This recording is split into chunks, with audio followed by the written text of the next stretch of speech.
मुग्धा का बदन बुखार से तप रहा था।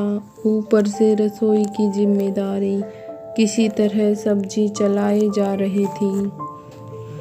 देवर राज वहाँ पानी पीने आया। उसने मुग्धा के हाव भाव देखे तो उसके माथे पर हाथ रखा और बोला, भाभी आपको तो तेज बुखार है।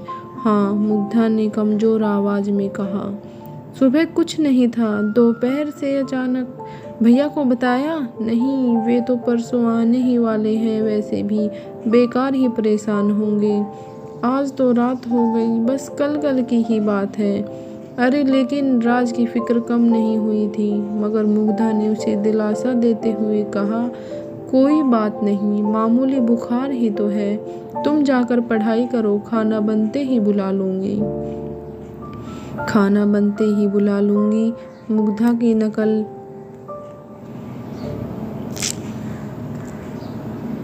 खाना बनते ही बुला लूंगी। मुग्धा की नकल उतार कर चिढ़ाते हुए राज ने उसके हाथ से बेलन छीना और बोला, लाइए मैं बना देता हूँ, आप जाकर आराम कीजिए। न लेट गई तो और ज़्यादा बीमार हो जाऊंगी। मुग्धा बैठने वालियों में से नहीं थी। वह बोली, हम दोनों मिलकर बना लेते हैं। और वे दोनों मिलकर खाना बनाने लगे। मुग्धा का पति विनय कंपनी के किसी काम से 3 दिन के लिए बाहर गया हुआ था।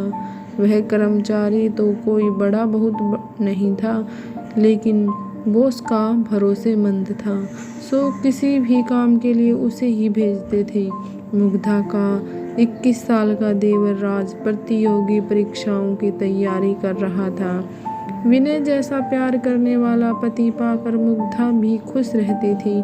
कुछ पति की तनख्वाह और कुछ वह खुद जो निजी स्कूल में पढ़ाती, दोनों से मिलाकर घर का खर्च अच्छे से निकल आता।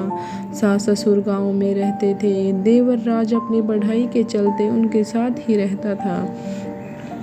जिंदगी में कमी थी तो बस यही कि खुशहाल शादीशुदा जिंदगी के 10 साल के बाद भी उनको कोई औलाद नहीं थी। अब मुग्धा 35 साल की हो चुकी थी। अपनी हम उम्र टीचर को देखकर बच्चों के साथ देखती, न चाहते हुए भी उसे रोना आ जाता था। वह अपनी डायरी के पन्ने इसी पीड़ा से रंगती जाती। रोटियां बन चुकी थी। राज ने उसे कुर्सी पर बैठने को बोला और सामान समेटने लगा। मुग्धा ने सिर पीछे की ओर टिकाया और आंखें बंद कर ली। वातावरण एकदम शांत था। तभी वहाँ वही तूफान फिर से गरजने लगा, जिसका शोर मुग्धा आज तक नहीं भाप पाई थी। राज की गर्दन धीरे से मुग्धा की ओर घूम चुकी थी। वह कनखियों से मुग्धा की फिटिंग वाली समीज में कैद उसके उभारों को देखने लगा था। मुग्धा की सांसों के साथ जैसे जैसे वे ऊपर नीचे होते, वैसे वैसे राज के अंदर का शैतान जागता जाता। हो गया सब काम। बर्तन की आवाज बंद जानकर मुग्धा ने अचानक पूछते हुए अपनी आंखें खोल दी। राज हकबका गया और बोला, हाँ भाभी, बस हो ही गया। कहकर राज ने जल्दी काम निपटाया और खाने की चीजों को उठाकर मेज पर ले गया। मुग्धा ने मुश्किल से 2 रोटियां खाई, वह भी राज की जिद पर। वह जबरदस्ती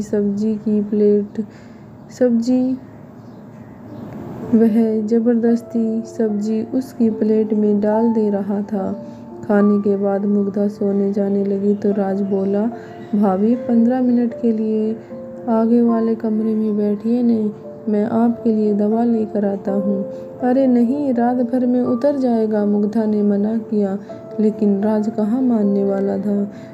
मैं पास वाले केमिस्ट से ही दवा लेकर आ रहा हूँ भाभी, जहाँ से आप मंगाती हैं। हमेशा दरवाज़ा बंद कर लीजिए, मैं अभी आया। कहता हुआ वह निकल गया। मुग्धा ने दरवाज़ा बंद किया और सोफे पर पैर ऊपर करके बैठ गई। राज ने तय कर लिया था कि आज तो वह अपने मन की करके ही रहेगा। इस बीच केमिस्ट की दुकान आ गई। क्या बात है राजा बाबू? केमिस्ट ने राज को खोया सा देखा तो पूछा। राज का ध्यान वापस दुकान पर आया। दवा चाहिए थी, उसने जवाब दिया। अबे तो यहाँ क्या मिठाई मिलती है? केमिस्ट उसे छेड़ते हुए बोला। वह उसका पुराना दोस्त था। राज मुस्कुरा उठा और कहा, अरे जल्दी देना, जल्दी देना। बड़बड़ाते हुए केमिस्ट ने हैरत से उसकी ओर देखा। कौन सी दवा चाहिए ये तो बता दीजिए। राज को याद आया कि उसने तो सचमुच कोई दवा मांगी ही नहीं थी। उसने ऐसे ही बोल दिया, भाभी की तबीयत ठीक नहीं है, उन्हें बुखार है, जरा नींद की गोली देना। नींद की गोली बुखार के लिए? सोचते हुए केमिस्ट ने उसे देखा। वह खुद भी मुग्धा के हुस्न का दीवाना था। हमेशा उसके बारे में चटकारे ले लेकर बातें किया करता था। उसने राज के मन की बात ताड़ ली। ऐसी बातों का उसे बहुत अनुभव था। उसने नींद की गोली के साथ बुखार की दवा भी दे दी। राज ने लिफाफा जेब में रखा और तेजी से वापस चलने लगा। तभी केमिस्ट वाला चिल्लाया, अरे भाई खुराक तो सुन ले। राज को अपनी गलती का एहसास हुआ। वह काउंटर पर आया। केमिस्ट ने उसे डोज बताई और आंख मारते हुए बोला, यह नींद वाली 1 से ज़्यादा मत देना, टाइट चीज़ है। अबे क्या बकवास कर रहा है? राज के मन का डर उसकी जबान से बोल पड़ा। उसकी चोर की दाढ़ी में तिनका वाली हालत हो गई। वह जाने लगा।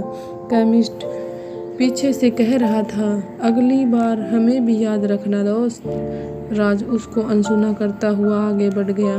घर लौटने पर वह डोर बेल बजाते हुए मुग्धा ने दरवाज़ा खोल दिया। बोली, यहीं बैठी थी लगातार। जी भाभी, आइए अंदर चलिए। राज ने अपने माथे से पसीना पोंछते हुए कहा। मुग्धा अपने कमरे में आकर लेट गई। राज ने उसे पहले बुखार की दवा दी। मुग्धा दवा लेकर सोने के लिए लेटने लगी तो राज ने उसे रोका। भाभी, अभी एक दवा बाकी है। कितनी सारी दवा ले आए भैया? मुग्धा ने थकी आवाज़ में बोला और बाम लेकर माथे पर लगाने लगी। भाभी दीजिए, मैं लगा देता हूँ, कहकर राज ने उससे बाम की डिब्बी ले ली और उसके माथे पर मलने लगा। थोड़ी देर बाद उसने मुग्धा की नींद वाली गोली खिला दी और लिटा दिया। राज उसका माथा दबाता रहा। थोड़ी देर बाद उसने पुष्टि करने के लिए मुग्धा को आवाज़ दी, भाभी सो गई क्या? कोई जवाब नहीं मिला। राज ने उसके चेहरे को हिला डुला कर भी देख लिया। कोई प्रतिक्रिया न पाकर वह समझ गया कि रास्ता साफ हो चुका है। राज की कनपटियों में खून तेजी से दौड़ने लगा। वह बत्ती जलती हुई छोड़ मुग्धा के ऊपर आ गया। मर्यादा के आवरण प्याज के छिलकों की तरह उतरते चले गए। कमरे में आए भूचाल से मेज पर रखी विनय मुग्धा की तस्वीर भी गिरकर टूट गई। सब कुछ शांत होने पर राज थक कर चूर चूर होकर मुग्धा के बगल में लेट गया। बस अब बुखार उतर जाएगा भाभी जी, इतना पसीना तो निकलवा दिया मैंने आपका। राज बेशर्मी से बड़बड़ाया और मुग्धा की कुछ तस्वीरें खींचने के बाद उसे कपड़े पहना दिए।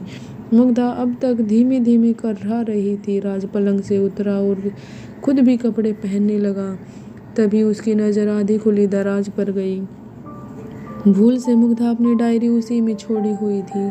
राज ने उसे निकाला और कपड़े पहनते पहनते उसके पन्ने पलटने लगा। अचानक एक पेज पर जाकर उसकी आंखें अटक गईं। वह अभी अपनी कमीज के सारे बटन बंद भी नहीं कर पाया था, लेकिन उसको इस बात की परवाह नहीं रही। वह अपलक उस पन्ने में लिखे शब्दों को पढ़ने लगा। उसमें मुग्धा ने लिखा था, बस अब बहुत रो लिया, बहुत दुख मना लिया औलाद के लिए। मेरा बेटा मेरे पास था और मैं उसे पहचान नहीं पाई।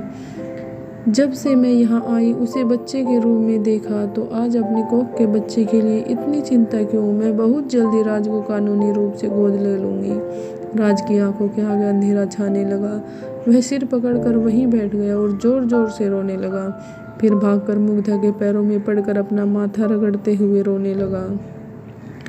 भाभी मुझे माफ़ कर दो, यह क्या हो गया था मुझे?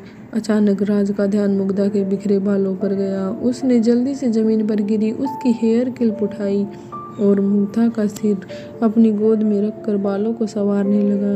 वह किसी मशीन की तरह सब कुछ कर रहा था। हेयर क्लिप अच्छे से उसके बालों में लगाकर राज उठा और घर से निकल गया। अगली सुबह तकरीबन 8 बजे मुग्धा की आंखें खुली। उसका सिर अभी तक भारी था। घर में भीड़ लग चुकी थी। एक आदमी ने आखिरकार बोल ही दिया, देवर भाभी के रिश्ते पर भरोसा करना ही पागलपन है। मुग्धा के सिर पर जैसे करंट लगा। वह सांवलिया नजरों से उसे देखने लगी। तभी इलाके के पुलिस इंस्पेक्टर ने प्रवेश किया और बताया, आपके देवर राज की लाश पास वाली नदी में मिली है। उसने रात को खुदकुशी कर ली। मुग्धा का कलेजा मुंह को आने लगा। वह हड़बड़ाकर पलंग से उठी, लेकिन लड़खड़ा कर गिर गई। एक महिला सिपाही ने राज के मोबाइल में कैद मुग्धा की कल रात वाली तस्वीरें उसे दिखाई और कड़क कर पूछा, कल रंग लिया मनाते मनाते ऐसा क्या कह दिया लड़के से तूने जो उसने अपनी जान ही दे दी। तस्वीरें देखकर मुग्धा हैरान रह गई। अपनी शारीरिक हालत से उसे ऐसी ही घटना का शक हो रहा था, लेकिन दिल अब तक मानने को तैयार नहीं था। वह फूट फूट कर रोने लगी। इंस्पेक्टर ने उस महिला सिपाही को अभी कुछ न पूछने का इशारा किया और बाकी औपचारिकताएं पूरी कर वहां से चला गया। धीरे धीरे औरतों की भीड़ भी छटती गई। विनय का फोन आया था कि वह आ रहा है। घबराई नहीं, लेकिन मुग्धा बस सुनती रही। उसकी सूनी आंखों के सामने राज का बचपन चल रहा था, जब वह नई नई इस घर में आई थी। दोपहर तक विनय लौट आया और भागते हुए मुग्धा के पास कमरे में जा पहुंचा। वह जड़वत अभी भी पलंग पर बैठी सुनने में ताक रही थी। विनय ने उसके कंधे पर हाथ रखा, लेकिन मुग्धा का शरीर एक ओर लुढ़क गया। मुग्धा मुग्धा चीखता हुआ विनय उसे झकझोरे जा रहा था, पर मुग्धा कभी न सोने वाली नींद में सो चुकी थी। दोस्तों, अगर आपको मेरी ये कहानी अच्छी लगी तो मेरे चैनल को लाइक करें, सब्सक्राइब करें और मेरी कहानी को शेयर करें। धन्यवाद।